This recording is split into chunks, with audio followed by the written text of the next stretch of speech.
The truth is, most believers have been building their faith on a foundation that they've never really tested. Prior to me starting this channel, I was the same way. So here's 10 simple questions. No tricks, no gimmicks. And if even one of these questions makes you pause, maybe you too have been building on a faulty foundation. This is the Reset Challenge. Now, before we get into it, open your notes app or grab a pen and paper if you still have those and just write down your answers. Okay? Just be honest with yourself. This is not about judgment by any means. This is strictly just self reflection. Let's go. Question 1: true or false?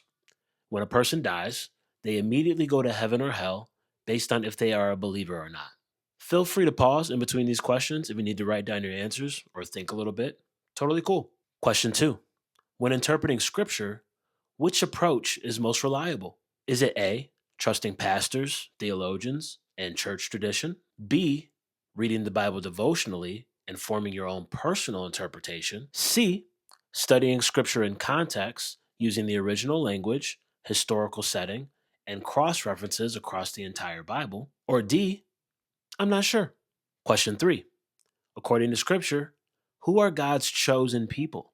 Is it A, the Jewish people, B, the modern state of Israel, C, those who are grafted into Israel by belief in Messiah, or D, obedient direct descendants of Jacob's 12 sons and those who are grafted into Israel through belief in the Messiah?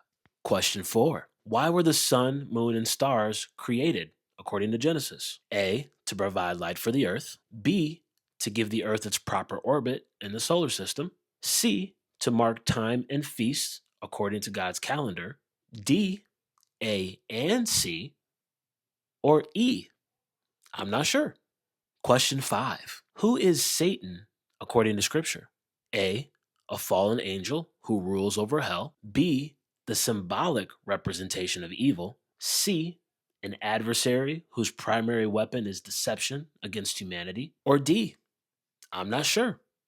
Question 6: what is the biblical definition of sin? Is it A, a state of imperfection because of Adam and Eve, B, making mistakes or doing wrong, C, transgressing or breaking God's law, or D, I'm not sure.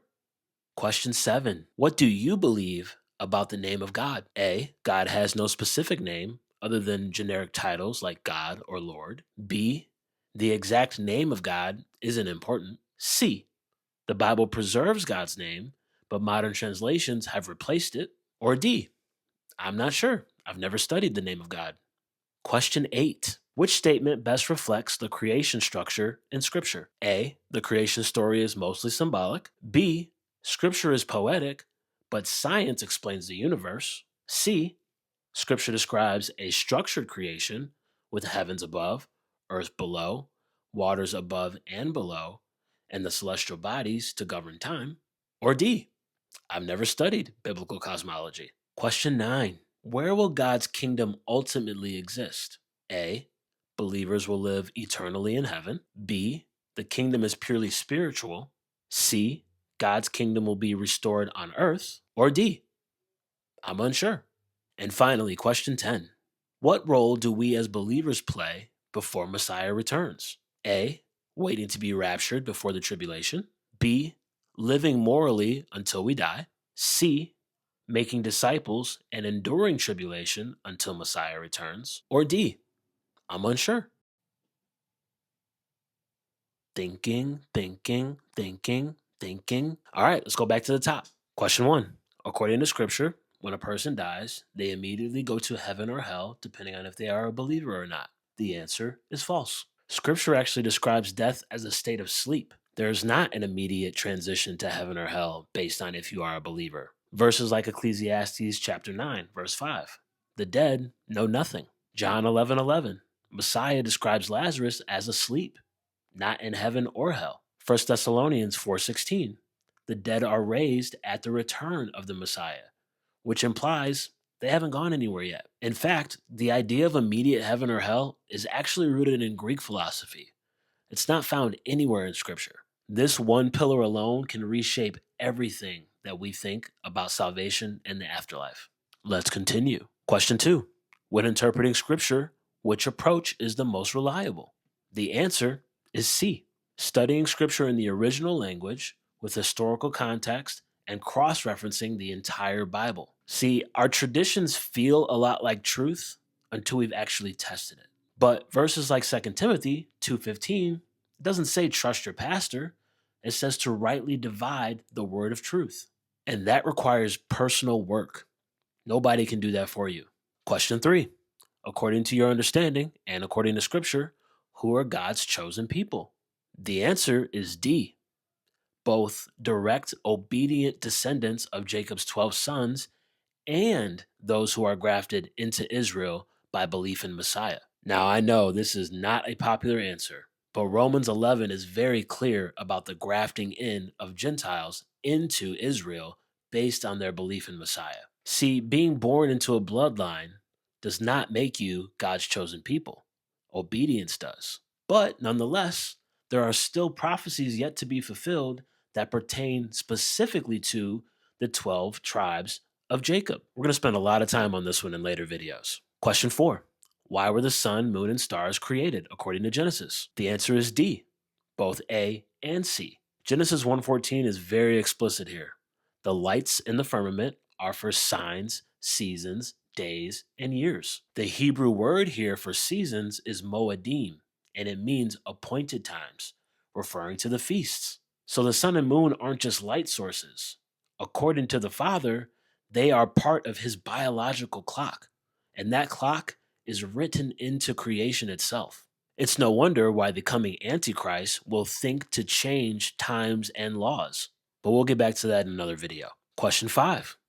Who is Satan according to Scripture? The answer is C, an adversary whose main weapon is deception against humanity. Again, the idea of Satan ruling from hell is Greek mythology. It is not Scripture. In fact, the word Satan isn't a name at all. It's actually a title, and it means adversary. And his power is not fire and dominion, it's deception. And the most dangerous lies are the ones that look exactly like the truth. This is why we have to be very careful about accepting some of these man-made traditions that aren't rooted in Scripture. Moving on. Question 6. What is the biblical definition of sin? The answer is C, transgressing or breaking God's law. 1 John 3:4 is very clear on this. Sin is the transgression of the law. It's not a feeling. It's not a state of being.